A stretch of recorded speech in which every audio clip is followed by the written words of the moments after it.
میرے بندو اگر تم سب کے سب جن اور انسان اس شخص کی مانند ہو جاؤ جو تم میں سب سے زیادہ نیک اور پرہیزگار ہے تو اس سے میری بادشاہت میں کچھ اضافہ نہیں ہوگا. اللہ اکبر. سب کے سب ابو بکر عمر عثمان و علی بن جائیں, اللہ تعالیٰ کہتا ہے میری بادشاہت میں کوئی اضافہ نہیں ہوگا کیونکہ میں تو بے پرواہ ہوں. ابھی تو اس کا کلائمیکس آنا ہے.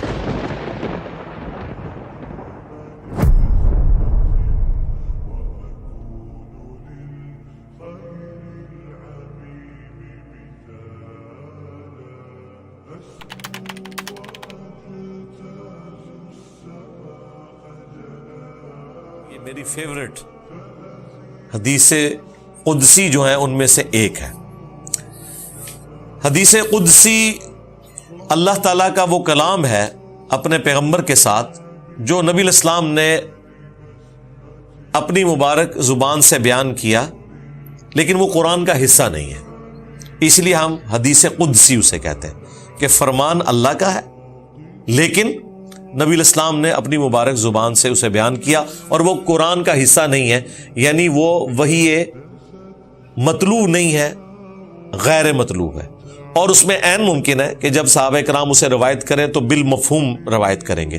قرآن اور حدیث میں فرق ہی یہی ہے, قرآن باللفظ روایت ہوا ہے, بالمفہوم نہیں. احادیث بالمفہوم روایت ہوئی ہیں. اسی لیے راوی حدیث اینڈ پہ جا کے کہتا ہے او کما قال علیہ السلام, یا پھر جس طرح رسول اللہ نے فرمایا تھا, یعنی لگ بھگ ایسی ہی بات آپ نے کی تھی. اس لیے آپ کو الفاظ میں چناؤ میں بھی فرق نظر آئے گا. صحابہ کرام جو کچھ سنتے تھے وہ کریم کر لیتے تھے, اس کے بعد ان کو باللفظ بھی بیان کر دیتے تھے. جس طرح نماز ہے, اذکار ہے, درود شریف ہے, وہ تو اسی طریقے سے باللفظ بیان ہوئے ہیں. نبی الاسلام نے کئی چیزیں اس طرح بھی تعلیم فرمائی ہیں, لیکن جو عام احادیث ہیں وہ بالمفہوم آگے ٹرانسفر ہوئی ہیں. البتہ حدیث قدسی اللہ تعالیٰ کا فرمان ہے, لیکن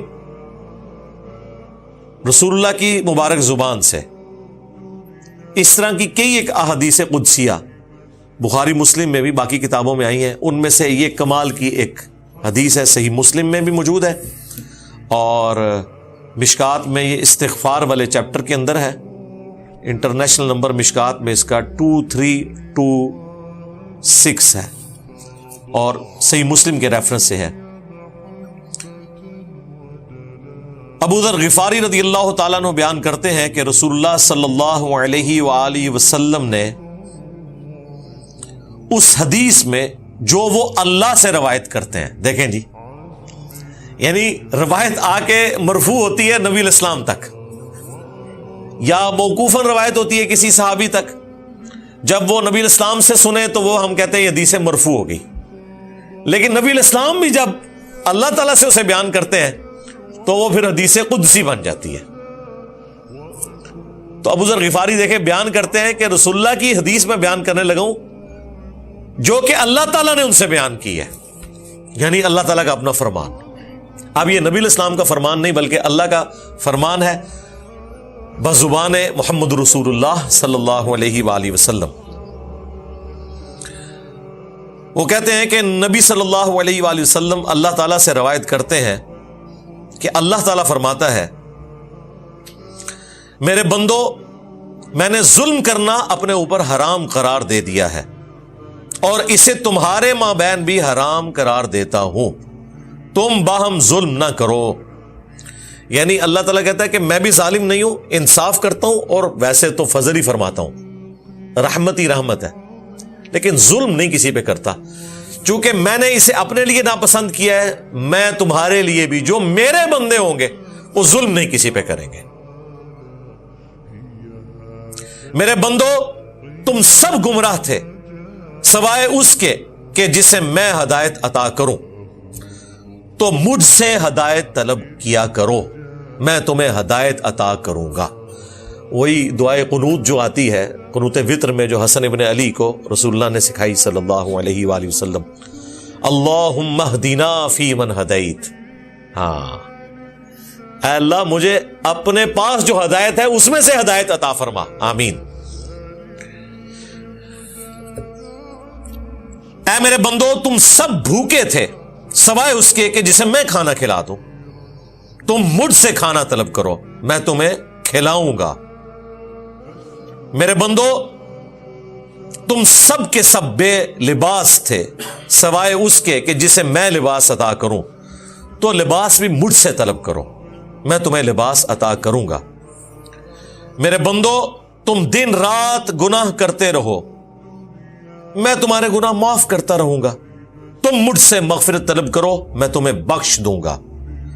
میرے بندو اگر تم مجھے نقصان پہنچانا چاہو تو نقصان نہیں پہنچا سکتے، اور اگر تم مجھے کوئی فائدہ پہنچانا چاہو تو کوئی فائدہ نہیں پہنچا سکتے۔ میرے بندو اگر تم سب کے سب جن اور انسان اس شخص کی مانند ہو جاؤ جو تم میں سب سے زیادہ نیک اور پرہیزگار ہے تو اس سے میری بادشاہت میں کچھ اضافہ نہیں ہوگا۔ اللہ اکبر۔ سب کے سب ابو بکر عمر عثمان و علی بن جائیں، اللہ تعالیٰ کہتا ہے میری بادشاہت میں کوئی اضافہ نہیں ہوگا کیونکہ میں تو بے پرواہ ہوں۔ ابھی تو اس کا کلائمیکس آنا ہے۔ اے میرے بندو اگر تم سب جن اور انسان اس شخص کی مانند ہو جاؤ جو تم میں سب سے زیادہ گنہگار ہے تو میری بادشاہت میں ذرہ برابر بھی کمی نہیں آئے گی۔ یہ مجھے حدیث یاد آئی اس بات سے کہ جو موسیٰ علیہ السلام کے ذریعے اللہ تعالیٰ نے کیا کہلوایا کہ اگر تم اور جتنے زمین میں ہیں سب کے سب کفر کی روش اختیار کریں تو اللہ تعالیٰ بے پرواہ ہے۔ یہاں پہ اللہ تعالیٰ کیا فرما رہا ہے کہ سب کے سب جن اور انسان دونوں کو خطاب ہے، تم سب کے سب بدترین انسان جیسے ہو جاؤ تب بھی میرے مرتبے میں کوئی فرق نہیں ڈال سکتے، کوئی کمی نہیں آئے گی۔ مطلب کسی کو دماغ میں آ سکتا تھا نا کہ سارے ہی نافرمان ہو گئے ہیں تو اللہ کی پارٹی کا تو بندہ ہی کو نہیں بچا، کوئی الیکشن تو نہیں ہو رہے بھئی سارے نیک ہو جائیں تو اللہ کو ووٹ ڈالیں گے اور سارے نافرمان ہو جائیں تو شیطان کو ووٹ ڈال دیں گے۔ نہیں بھائی، شیطان بھی اللہ کی مخلوق، ٹھیک ہے، پیغمبر بھی اللہ کی مخلوق، اور اللہ کے نیک بندے بھی اسی کے اور اللہ کے باغی بھی اسی کے۔ میرے بندو اگر تم سب کے سب جن اور انسان ایک میدان میں کھڑے ہو کر اکٹھے مجھ سے سوال کرو میں ہر ایک کی مراد پوری کروں گا تو بھی میرے خزانوں میں اتنی کمی بھی نہیں آئے گی جیسا کہ سمندر میں سوئی ڈالنے سے آتی ہے۔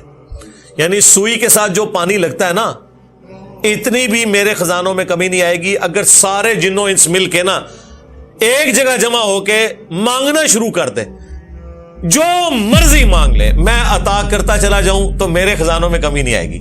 کوئی پوری کائنات بھی مانگ لے اللہ سے، اللہ تعالیٰ تو آنے واحد میں اربوں کائناتیں ایسی پیدا فرما سکتا ہے، یہ تو اللہ کی قدرت۔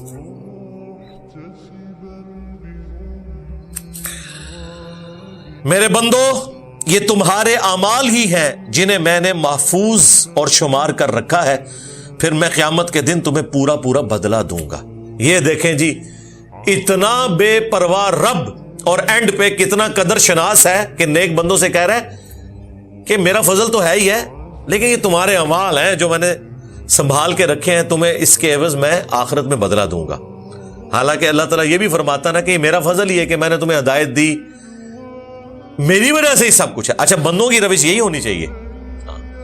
وہ جو سورہ زمر کے اینڈ میں اللہ تعالیٰ نے جنتیوں کا اور جہنمیوں کا نقشہ کھینچا ہے نا، اس میں اللہ تعالیٰ جنتیوں کی قدر شناسی فرما رہا ہوگا اور جنتی کہہ رہے ہوں گے اللہ یہ تیرا فضل ہے کہ تو نے اپنا وعدہ پورا کیا، اور واقعی حقیقت بھی یہی ہے، اللہ پہ تو کسی کا زور نہیں۔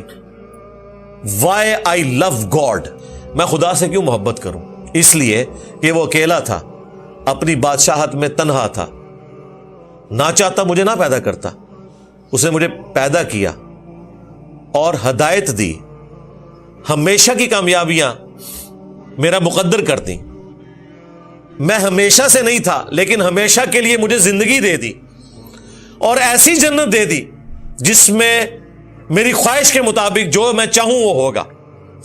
تو کسی درجے میں خالق اور مخلوق کا فرق اپنی جگہ، عابد اور معبود کا فرق اپنی جگہ، عطائی اور ذاتی کا فرق اپنی جگہ، لیکن اس نے بھی مجھے اپنی خدائی صفات میں اس حوالے سے شریک کر لیا کہ مجھے بھی ہمیشہ کی زندگی دے دی اور جو میری خواہش ہوگی وہ پوری ہوگی. یہ وہ جذبہ ہے جو مجھے مجبور کرتا ہے کہ میں اپنے رب سے محبت کروں. ورنہ اللہ تعالیٰ کے ساتھ انسان کا محبت کا جذبہ نہیں ہو سکتا. ڈر کا تو ہو سکتا ہے کہ یار پیدا کر کے مارا گیا, اگر میں نے اس کی بات نہ مانی تو میرے پاس تو چارہ ہی نہیں ہے سوائے اس کے کہ چپ کر کے میں اس کے راستے پہ چلوں, ورنہ تو اس نے مجھے جہنم میں پھینک دینا ہے. لیکن محبت کا جذبہ اس صورت میں پیدا ہوگا. یہ تمہارے اعمال ہی تھے جنہیں میں نے محفوظ کر لیا, پھر میں قیامت کے دن تمہیں پورا پورا بدلہ دوں گا. جو شخص خیر و بھلائی پائے تو وہ میرا شکر ادا کرے, اور جو شخص اس کے علاوہ کوئی اور چیز پائے تو اپنے آپ کو ہی ملامت کرے. یعنی دنیا میں بھی اور آخرت میں بھی اگر کوئی ناکامی کا منہ دیکھنا پڑے, ملامت اپنے آپ کو کرے, اور جب کوئی اچھی چیز آپ کو پہنچے تو آپ اللہ کا شکر ادا کریں. لیکن ملامت کی صورت میں بھی آپ نے یہی کہنا ہے انا للہ و انا الیہ راجعون.